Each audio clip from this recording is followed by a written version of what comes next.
Greetings and salutations. Welcome to the Homewrecker Podcast, where we wreck and shatter conventional wisdom and ways of thinking by bringing alternative viewpoints to light. I'm the Golden Greek, Alex Arion, joined as always by my beautiful, lovely, gorgeous, amazing wife, Monique. Monique, how are you? Hello, I am well, thank you. And how are you today? I'm doing great. Fabulous. Fantastic Excellent. as always. Yes. So what is new with you, my lady? Not too much new. I'm trying to add more content for my new TikTok account. I'm like, a decade behind on getting one of those. But I do have one. I'm Monique Playakis, if you want to find me on there. And I've been trying to put stuff out about hypnotherapy, orgonite, and stuff with our chickens.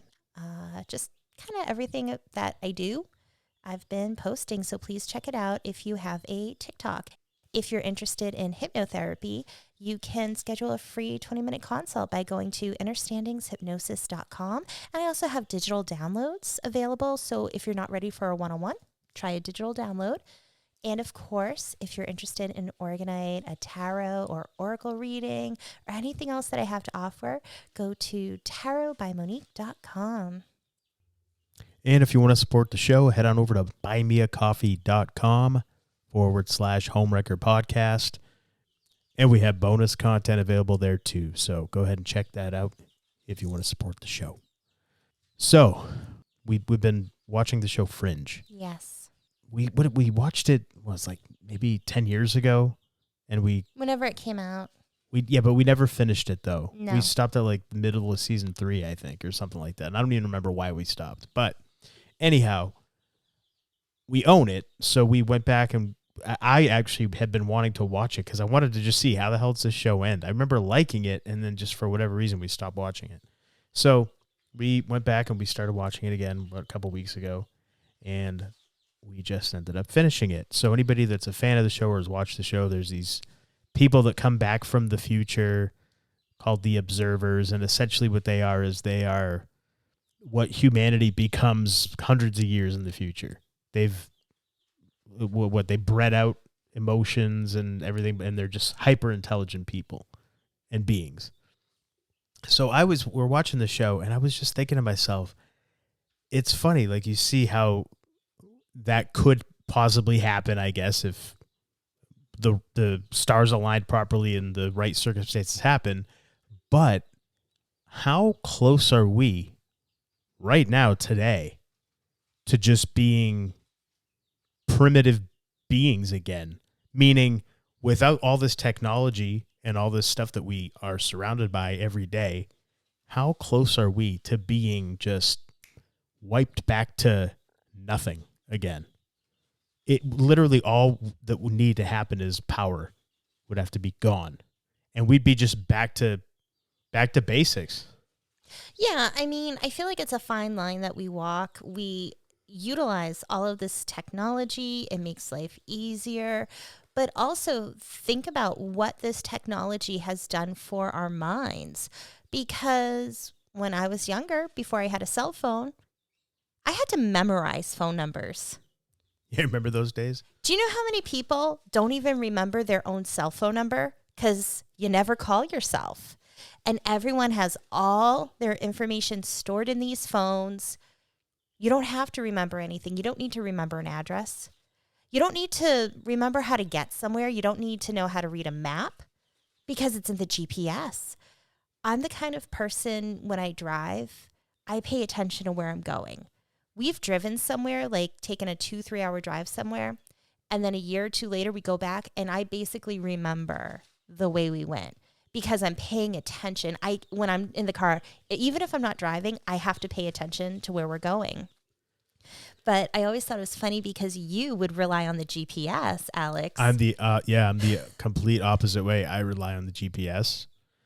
I remember when I first started driving, anytime I had to go anywhere, I hated I used to get the paper maps, anytime I had wrestling shows or wherever. And anytime you're driving somewhere that's not local to you, you need directions of some kind. And I used to have just like MapQuest directions printed out and things like that. And I owned like a big paper map of New England, and Yeah. then I ended up buying a big map book for the entire United States just in case I ever needed it.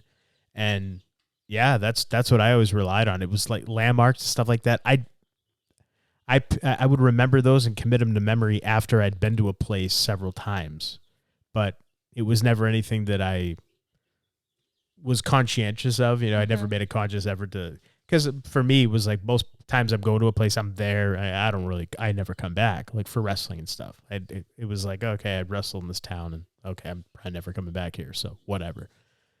But I would always hang on to my directions. But as far as like paying attention to stuff, it's like, I don't know. And I would pay attention, but I did the same thing. Like when I would go to punk shows, listen to different bands, and I drive around,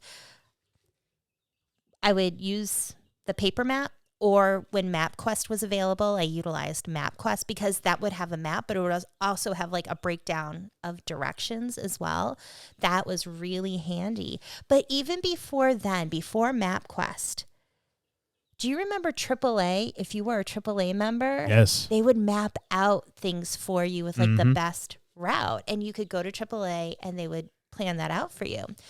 But to get back on track with what we're saying, we utilize so much technology that I feel like we forget to utilize our brain sometimes. Yes.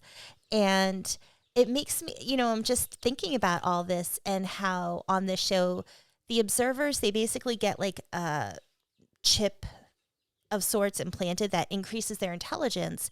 But as the intelligence increases, they lose emotion. And I feel like, are we becoming so over emotional and people getting so triggered by things? Everyone's so sensitive and emotional. Is it because maybe we're utilizing less of our brains because we rely on technology so much? Well, maybe. I don't know. It's actually a good question.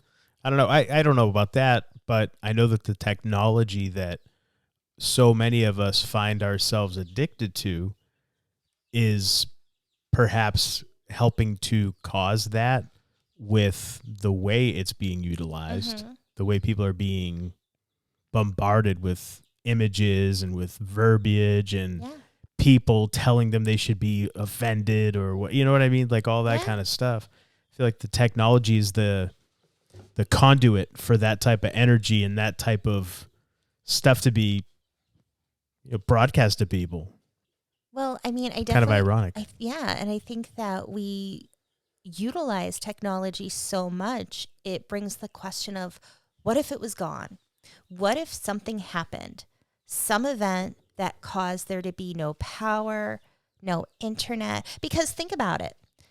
We used to have hardline phones, so even if the power went out, your telephone had a hard line connected to the pole, and you could still use that phone.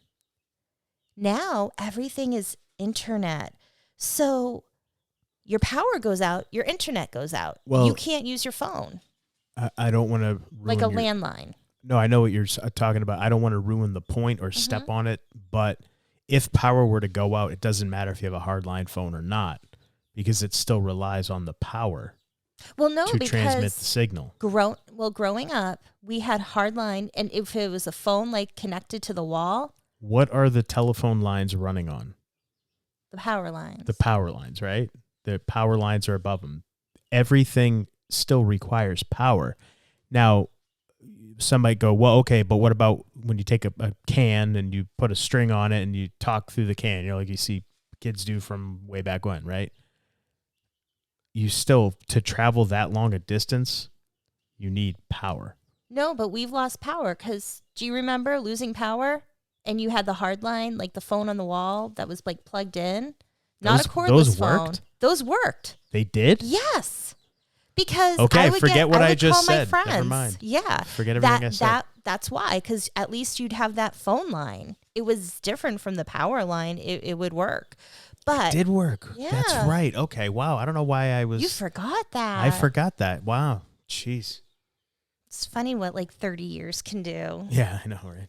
But when you think about how everything's set up now, communication, putting our podcast out, we need electricity. We need internet. You need electricity. You need internet to download it, Yeah. to receive it. To call somebody on your cell phone or to use your home phone that basically is using the internet to make these calls. How are people going to communicate with each other? So let's think about it then. Why don't we go down that path? Okay. Power goes out tomorrow. Okay. Where we are now, we've lost power several times. We're doing It a happens. Homewrecker hypothetical here. Yes, let's have a Homewrecker let's have a home rep. Let's have a home. I can't speak. You can't do it. Let's have a Homewrecker hypothetical. Where we are now, we've lost power several times. Yes. I think the longest stretch was what, a day and a half? Was it even that long? No, it wasn't even like a full day. It wasn't. No. Okay. Well, all right. Anyway, where we are now, we've lost power several times. I think the longest stretch was maybe for like a day, if that. But it has happened, and we fortunately have a generator that we could turn on to keep the refrigerators going, flush the toilets if need be, right? Just the bare necessities, but we don't turn the lights on, we don't turn the TV on, nothing like that. We just use the bare minimum. And I don't know about you, but it's kind of hard. It's kind of hard only because we've got small kids who are always either on their iPads or watching something on the TV or asking to play a video game. So when those options are taken away, it's like, for them anyway, it's kind of hard to get them to realize that there's other stuff you can do, but it's we don't have that and we don't know when it's coming back. Mm-hmm. Well, when I was a kid, we would play card games. We would play board games. And I don't know why, but as a kid, I loved playing charades. And that was always a game to play when the power went out. So there are absolutely things that can be done with kids. Yeah. But then you have, how are you going to cook food? Think about how many people, depending on their system, if they're all electric. Well, that's the thing. So yeah, if we lose power, say we lose power tomorrow, and it's out, and I mean for us, we're so kind of isolated out here that I'd probably send a text message to my brother and my sister to see, hey, do you guys have power? Are you guys good? But if I don't hear back from them, I'm going to assume that there must be something bigger going on, because then you would probably be reaching out to your brother, reaching out to some friends, and you wouldn't hear back, because if power went out, that would mean like the cell towers wouldn't work, right? Well, don't those all require power? You can have Wi-Fi. Like there could still be like Wi-Fi, like your signal available from the towers, but because we've lost power before, and I've been able to get a Wi-Fi signal. That's a cell signal. It's not a Wi-Fi signal. Thank you. Not a Wi-Fi signal, a cell signal. Okay. But okay, so all right. Well, then I don't know. But what if like one of those? What's the thing that? What's it called? An EMP attack or something? Whatever. One of those things where it takes out everything. So we can't communicate. You can't communicate. You want to pick up your phone and now you want to call. Now we're gonna go worst case scenario. What are you gonna do? What are you gonna assume? Are you to hop in your car and take a drive down to wherever, the town square, or you know what I mean? Like, what are you gonna do? What would be the first thing that you would do? We're going hypothetical here. Okay. I'd probably check in with the immediate family in the home. Probably go over with you plans of, power's out. Like we typically do. We lose power. Okay, we have power out for a day versus power out for 2 days, 3 days, things like that. Because I work from home. And if I can't have power, if I can't have internet, no way to call people, I can't see hypno clients. I can't sell anything from my website. Like there's all these things that now I can't do, and now I'm not making any money. So that could become an issue long term. But do you go take a drive? Would I go take a drive to check on my brother? Would you go take a drive to check on your siblings? I don't know. And that's the thing, though. Sorry to cut you off again, but if it was an EMP attack, again, we went worst case scenario. I had to go there. because of the way vehicles are now, and so many of them have those electronic systems in them. Yeah. Now, I'm not talking about the ones you plug in, not an electronic car, but just Electric. the system. They have an electric system. If that would get fried too. So how are you going to take a drive somewhere? That's why you have a garage that's also a Faraday cage. Okay. I'm sure there's people out there that do that kind of stuff. I actually saw they make certain things that you can put over your engine to protect it from if there were some type of an EMP attack.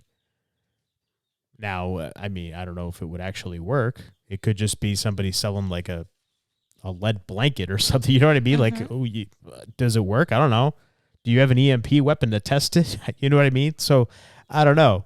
But yeah, if you couldn't drive, then what are you going to do? I'd probably just be like, okay, well, Let's think. chill at home. All right. Well, let's think now. If we were not where we are now, where we're very fortunate where we're located, but if we were still in the city, what can you imagine would begin to happen in the city? And now, probably not right away, probably not within the first 10, 15 minutes, because most people are just going to think, something's going on. It'll come back. But say it happens at 8 o'clock in the morning. By noontime, think you're going to see a lot of people on the street walking? Yeah, people are going to be walking around, talking with each other, find out what's going on. And the first thing I would probably want to do is talk with my neighbors about, hey, if this goes long term, people are going to panic and we need to look out for each other as neighbors. We got to protect each other because it's easier, when you have multiple people in a neighborhood. If you have a whole neighborhood that's unfuckwithable, good word. Like, it makes it easier because people know, like, don't mess with this area. You literally have to go a little Mad Max and kind of be like, no, you don't mess with us. I was going to like something like that, like a Mad Max type scenario. I don't think that would happen right away. No. That's probably something that would happen months down the road. You got to set those boundaries quick. And if you can get organized enough with your neighbors to say, like, this neighborhood, this street, this block, whatever you have, like, you try to break in, you try to loot us, you will be shot, you will be killed, you will be chainsawed, I don't care, maced, whatever. Let's look at you. I'm just saying. You're brutal. You set that boundary, people are less likely to mess with you. And the thing is, I know I was just kind of joking with you there saying you're brutal, but that's probably what would have to happen if it ended up becoming a long-term thing. Or you could go the total other way. You could get your community to work together on growing food and, growing that even bigger. So not just your few houses, not just your block or your street, grow it throughout the community so it can become sustainable. People who have knowledge, because ultimately I feel like those are the two choices you can do. You can either go violent, don't mess with me, you'll get shot, killed, whatever. Or you can go, okay, well, let's set us up. So if somebody, like, we're all going to do the work. So, and people who can't do the work, that's okay. We got you. We're going to grow food. We're going to figure this out and we'll be okay. And in the hopes that spreads and everyone's like, hey, I don't have to worry because I'll do the little I can and I'll get to eat. I'll do the little I can and we're figuring out shelter and how to get along and survive. Because if you think about it too, if power ever went out or get hit with an EMP or whatever, anything, something like that, where literally nothing works, you're just back to, I mean, you think about it, production on everything will shut down. Yeah. That's it. There's no factories. There's no trucks making deliveries. There's no, whatever's in the grocery stores is going to be there for maybe a day before it gets cleaned out. And that's it. Yeah. If you don't have a means for sustaining your life, I'd be hitting up Home Depot or the life of your family. If you have one, then you're screwed. I'd be hitting up Home Depot, getting stuff for like greenhouses, because especially if you live somewhere like New England, you'd be looting Home Depot. You can't pay for it. No, right? How are you going to But pay at that for it? point, if we're in like a all is fucked society, Oh, yeah, absolutely. and I'm saying the most extreme, then you have to say, okay, we need to figure out how to make a greenhouse that runs on no electricity. We need to figure out how we can grow food year round. Think about the farmers. How are the farmers going to be affected? Are people going to try to kill and steal their livestock? How is that going to work? Yeah. And when you think about how farms are set up throughout the U.S., you have small local farms. They might have some cows, chickens, pigs, things like that. But the big farms, like we've said it in a previous podcast in New England, who grows wheat in New England? Right. There's different parts of the country that are better for growing things because of how the weather is, how their seasons are. So there's all these things that come up with how can you grow food? Because you're going to have to grow food. And how can you properly store the food? Here's the thing about that, though, and I'm sorry again to cut you off, but you say you have to grow food. Yes, of course. However, how long does it take for something to grow before you can eat it? Right? It's not like it's going to happen within a day or two. And I'm talking months. And what if it's the middle of the winter that this happens? Yeah. Then what? Hopefully people have been canning and, having a little stockpile of Basically, the answer there is it's going to be Mad Max. Yeah. Because unless you're one of those people that has already learned how to be self-sufficient and is making those type of preparations, not because you're a doomsdayer or anything like that, but just because you want to be independent and you don't want to. You want to be self-sufficient. You want to be self-sufficient, right? Well, now you're going to have a target on your back because everybody else is going to be starving. Yeah. Oh, absolutely. I mean, and think about it. Like, you have to be careful what you say. You have to be careful what you post online and what you put out there, because you can make yourself a target. If you go out saying, hey, like you go on social media, yeah, hey, if it's the apocalypse, if something happens, I'm good. I have a bunker. I have 20 years worth of food. I have this, that, and the other thing. You just made yourself a target. People can figure out where you live, and they can be like, oh, that's going to be my bunker now. And of course, this is, what my mind is creating to be a possible scenario, because the way my brain works, my brain has to think of like all these different scenarios of things that could happen. So I feel prepared for everything. So my brain goes from worst case to best case scenario. And that is something in my mind that is a total possibility to happen. So I know, like, we're always trying to be cautious about, saying too much, as I think anyone probably should be cautious about. But you have to think about, how prepared are you and what would you do? These are the kind of thoughts of how would you handle this? And it's not to scare, but to get you thinking. Can you become how creative can you get with this, right? I think it's a good idea for anybody to have some of that survival food, that they sell. Yeah. Stuff like their MREs, MREs yeah. essentially. It's probably a good idea to have at least like a week or two on hand, just in case something, heaven forbid, were to happen. Well, I was getting to before as well. How are you going to cook the food if you have no power? If you have natural gas, you can probably, get your stove and your oven going. If you have a wood stove or a pellet stove, you might be able to cook off of that. But there are so many people who are dependent completely on electric. They have electric heat.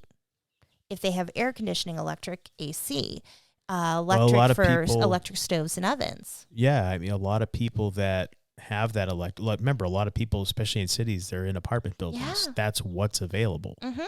So what else are you going to do? So there'd be a lot of people that'd be just screwed royally if that ever happened. Just royally screwed. And as much as I want to see society coming together, growing food, problem solving together, like, to me, that's the way to go and help each other out. But it's going to be Mad Max. I mean, like, just because think about human nature. What is human nature? Humans tend to get greedy. Think about greedy. Yeah. It's not even about greed at that point. It's about surviving. No, because it'll go beyond surviving. It's not, I just need enough to survive. It's going to be, I need more. I need enough to survive, but then I need more, you know, just in case. Kind of like the squirrel who like stockpiles like extra nuts because they want to when you have so many people at once who are starving, mm-hmm. they're not going to be greedy. They're going to be Oh. hungry. Yeah. I think the greedy, or whatever you call it, that comes in maybe much further down the road when there's a lot less people around because they've all starved to death. There's going to be desperation. Absolutely.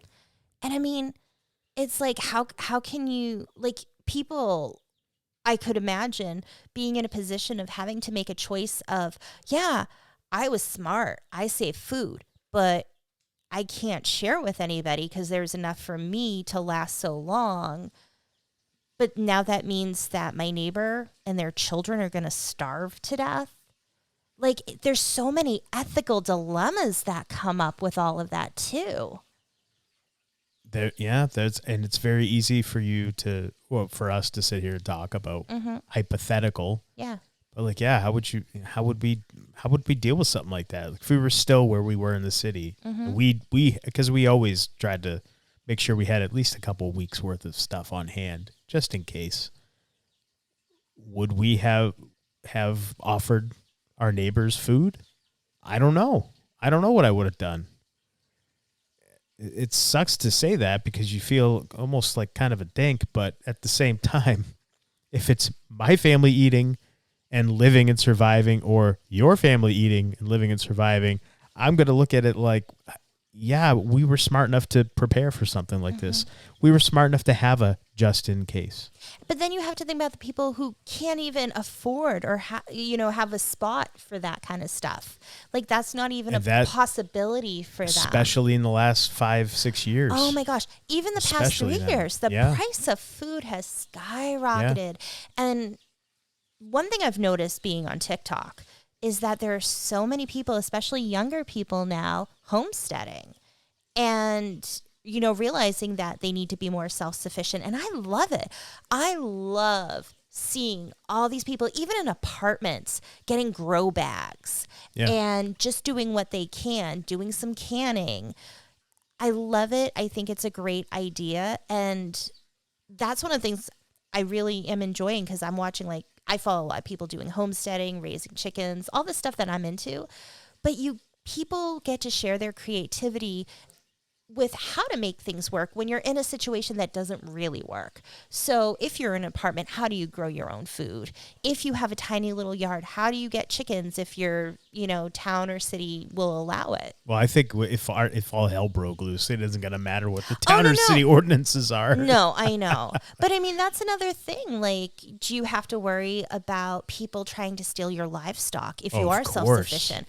I remember a while back, this was years ago, it was on social media, I think it was on Twitter, and somebody posted a thing about, and again, did it really happen, yes or no?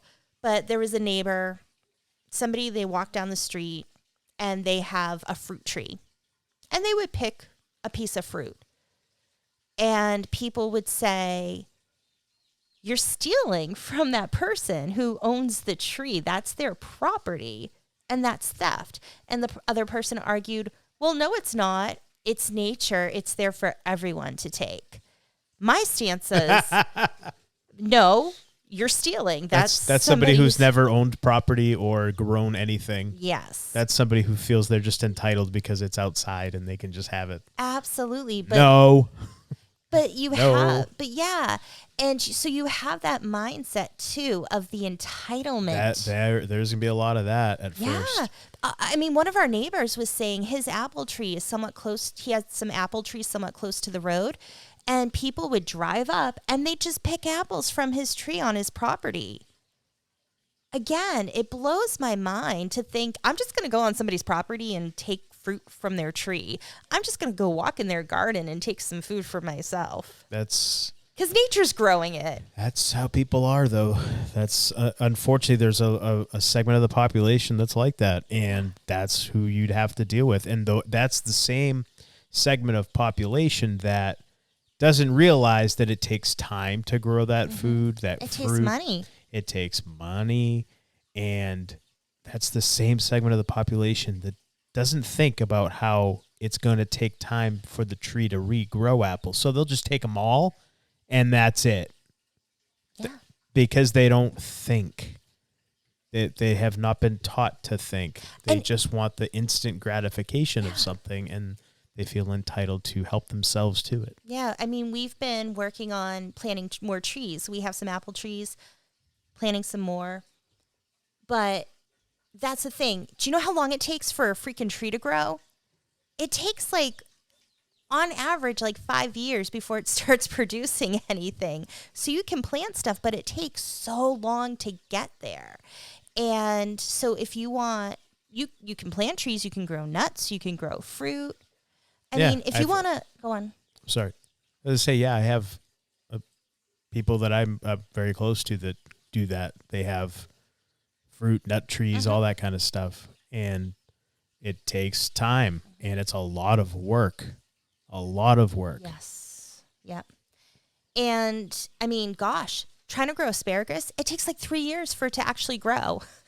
It comes up like a fern sort of, and then the next year. So even some vegetables can take a long time to grow. I mean, you have the basics that grow in the season, but there are some that do take a while to actually grow before you can harvest.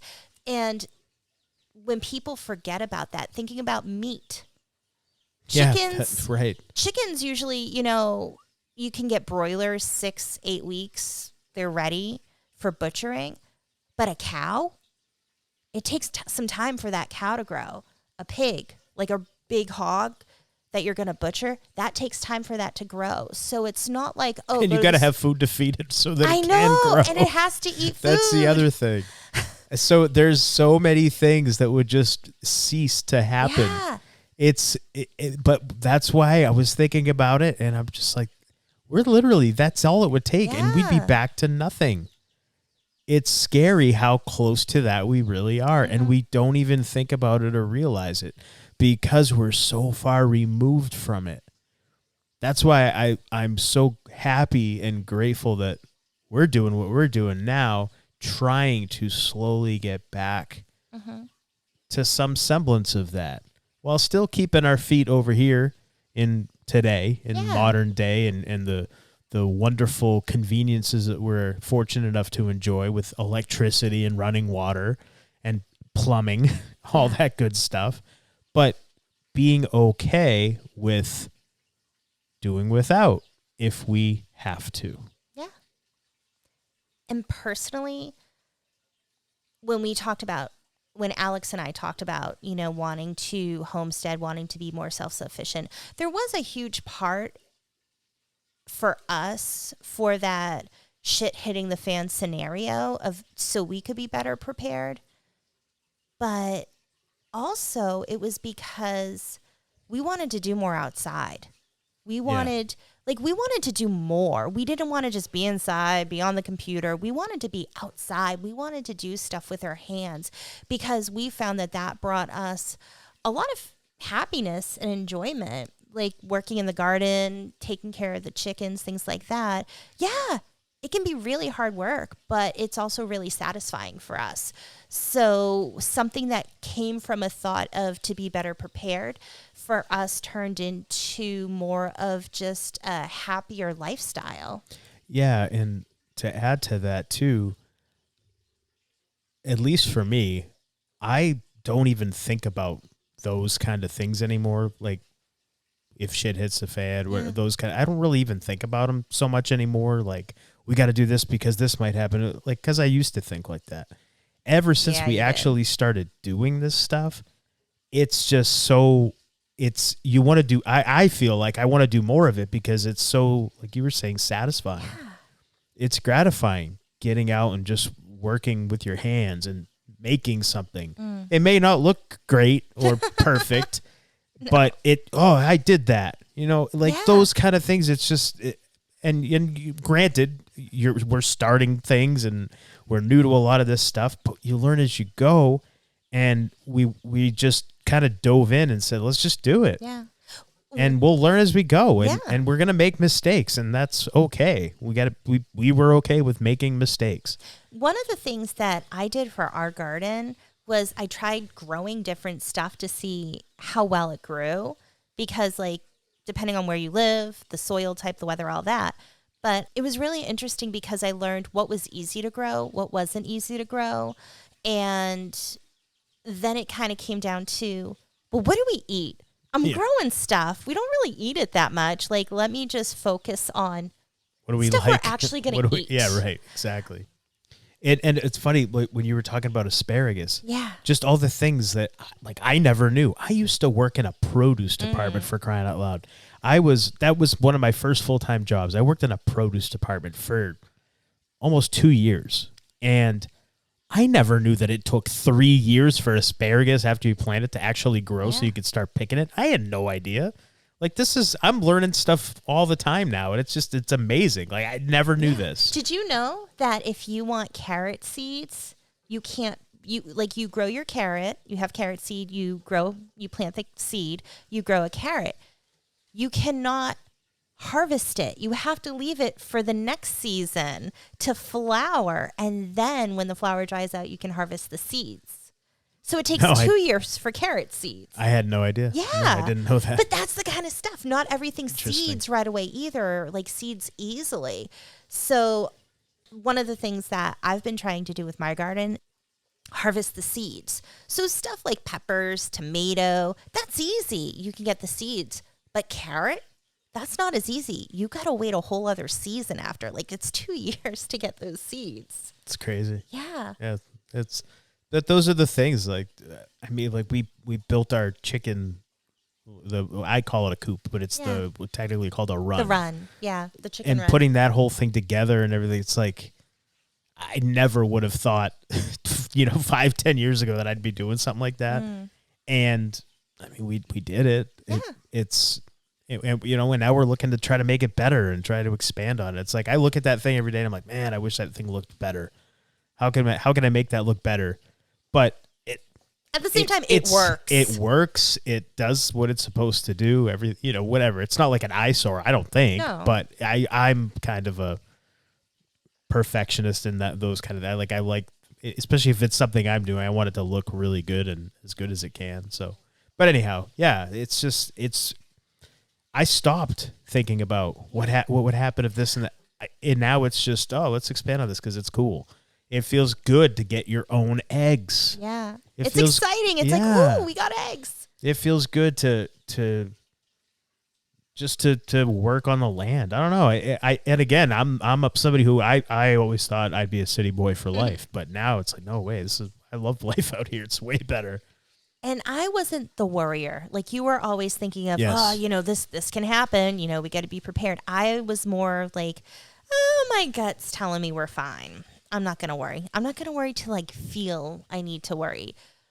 But it is good to have some kind of preparedness, I think, in terms of should something happen, at least have a plan with your family on what to do. Right, yeah. Depending on the scenario. That seems like a wise advice, I think. Yeah, have a meetup, okay, so everyone meet at this house if that's something you want to do with your family.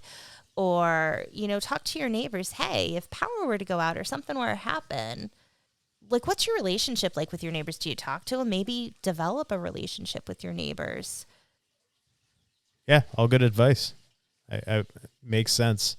It'd probably be a good idea, I think, to know who you're sharing living area with, I suppose, right? It'd probably be good to know the name of the people that are on your street.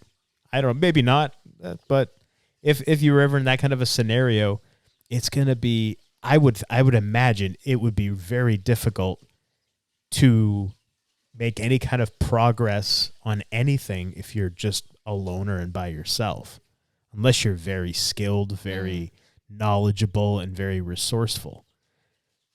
I'd imagine it'd be much easier with allies. Absolutely.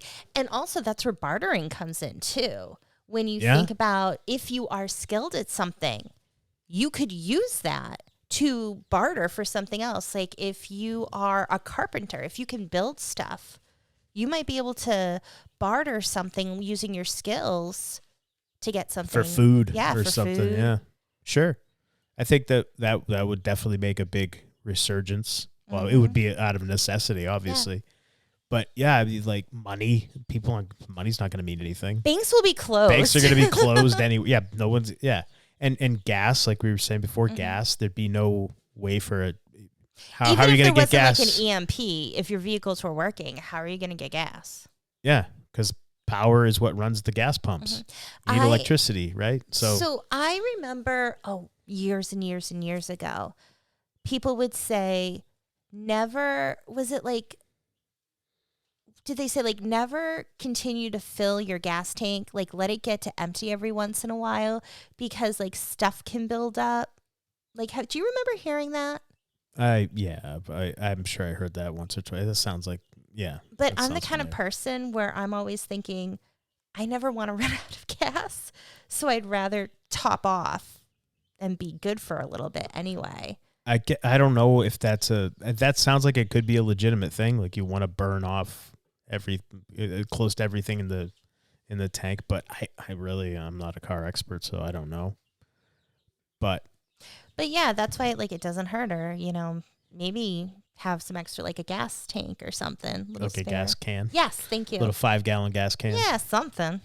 Sure, I suppose. But gas goes bad after a while too, so it's not like you can store it and hoard it or anything like that. They need to make like a gas preservation thing. They need to just make engines that run on water again. I know. You know what? Let's just bring back the horse and carriage. They need to bring back airships, like the blimps. Like they used to have the Zeppelins. Thank you. Yeah. Yes. Like they used to have back in the 30s and 40s. Why did they ever stop that? Do you know? I have no idea. Maybe we should look into that and maybe do a show on that in the future. Okay. Because those look cool. They do look cool. And they were in one in, was it Indiana Jones and the Last Crusade? Yes, I was just thinking that. The Indiana Jones movie. But people used to travel by those. So I don't know why they did away with those. I would think that those look like I don't know if they obviously they don't look like they moved as quickly as an airplane or a jet, but I would imagine maybe the pollution, since that's a big thing now that everybody's talking about, wouldn't the pollution be less in something like that? Because isn't it propellers? Didn't it run on wasn't it propellers? I have no idea. I don't know either. Well, whatever. Me just being silly. That's okay. I suppose. But yeah, bring those back. So if an EMP happens, hypothetically, you think that people would be okay? I think people could be okay. People could be okay. Do you really think that that's the way? Do you think that it would be more so dependent on pockets of people and where they were located? Would that be more of an indicator of how well they would do? I don't know. For example, like more rural people who are used to having land and perhaps having gardens and having livestock. Obviously, those folks would probably be okay at first, right? But then the people in the cities, they'll spread out. If they think they'll spread out more? That you don't think they'll kind of stay? But I think what's going to happen, if something like that were to happen, people are going to run to their government officials. The majority of people, they're going to say, how are they going to find them? But still, help us, save us. They can walk their asses to town hall or city hall or wherever. If you're the mayor of or a governor, are you going to go into your office? People actually, I think, wasn't it in New Hampshire? Like people were going to the governor's house to protest. Against something. I don't know. People, if you're a public servant, people can find out where you live. I guess, but the internet's out. Unless you've got that information memorized or written down somewhere. Again, back to remembering things. Exactly. Yeah. That's what I mean. So here, let me Google. Oh, what are the? Nope, never mind. Yeah, what are the odds that somebody has that information saved or stored or written down somewhere? I don't know, but people are going to be expecting the government to save them, and maybe they will. And if they do save you, it's probably because they created the problem in the first place. Yeah, but again, if there was an EMP attack or a solar event, whatever, how's the government going to do anything? How are they going to get around? Who knows? But the point is there are the people who think the government will save them. Well, yeah. They're not going to think logically in a situation like that. Because one of my favorite quotes is from Men in Black, Tommy Lee Jones. A person is smart. People are dumb, panicky animals. And I might be misquoting it, but you get the gist. It's a good paraphrasing. Yeah. And it, like, you can be a very smart person, but when catastrophe happens, when an emergency happens, people sometimes just freeze. They don't know what to do. They can't, get their brain to process. Have you ever tried to do something fast and then it feels like you just can't think? And it feels like it's taking even longer because you're trying to go so fast to do something? I know that happens to me, but when you're not expecting something, when you're not prepared and something big happens, a lot of times people they panic. They start to worry. They become fearful. They start becoming irrational, illogical. It happens. And you have to stop and question, are there enough level-headed people during an emergency to say, hey, yeah, this sucks right now, but we can get through it. This is the stuff that we have to do to get the majority of people to work together. And will those level-headed people be listened to? I don't know. But then where would they get a platform to get people together? You know what I mean? Like, that's, no, I know. That's what's so scary about it. Some people might go to town hall, city hall, like wherever towns usually gather for town meetings, things like that. But then you have the opportunists. There's always going to be the people who want to take advantage of the situation to have power, money, control. And that's where that greed I mentioned before comes in. Because sure, but that doesn't that is human nature. But that comes in later. My argument to that is that I don't think would so. come in later. If there was some kind of EMP attack, opportunists will be figuring out a way to take advantage of it. Well, there's always going to be opportunists. Yeah, that's what I'm saying. But I mean, greed, power, all that's like, how are you going to get that right away? Oh, you don't. That doesn't happen right away. No, it doesn't happen right away. But a person who's such an opportunist will figure out a long-term plan. Yeah, to you'd get notice there. that. You'd see that later on down the road. You wouldn't see it right away. But they'd be starting right away. Maybe. If they could survive the initial onslaught of everything, the initial chaos, because that's what it would be. In my opinion, it would be chaos. In heavily populated areas, I think it would be chaos. I'm really curious what our listeners think. Like, do you think society would be able to handle a civil, culturalized, let's work together, let's grow food, let's make this work for everybody? Or do you think it's going to be Mad Max style? Again, I don't know. Yeah, I'd be interested to hear what people would have to say about curious. that. But I'll close with, I think that it all depends on where you are. True. And I think if you're more rural, you'll have a better chance of getting people to come together and work together. One thought I just had was like how freaking tough farmers are. And you think about people might go after the farmers I mentioned, like people might do that to go after the livestock. And I just think back to my friend who owned a farm, like their family had a farm. Like, to work on a farm, you're using muscles you typically don't work in the gym lifting weights. Like, you're working all kinds of muscles. You're building stamina, endurance, because these people, like, they work really hard. And you're also typically, a lot of them are armed because they got to protect even just from, predators. Yeah. And so I just think probably messing with a farmer, not a smart idea. Probably better things you can do. And then I think the Amish would be all set. Yes. They'd be good. Well, they'd be good until people started going there thinking, oh, we'll just go to the Amish. Again, I don't know if I'd want to mess with them. Yeah, I don't know. I don't know either. I wouldn't personally, but. You know me. I'm like, I wouldn't mess with anybody. But. Yeah, I'd try to just protect mine. Yeah. And that's it. Yeah. Oh.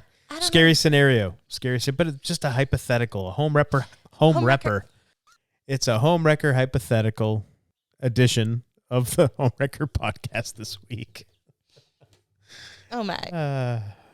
All right. On that note, until next time, I am the Golden Greek Alex Arion, joined as always by my beautiful, lovely, gorgeous wife, the lovely Monique. And you've been listening to the Homewrecker podcast. Hypothetically. Homewrecker Hypothetical. You did it. Now say jujitsu. Jiu-jitsu. I did it. You did it.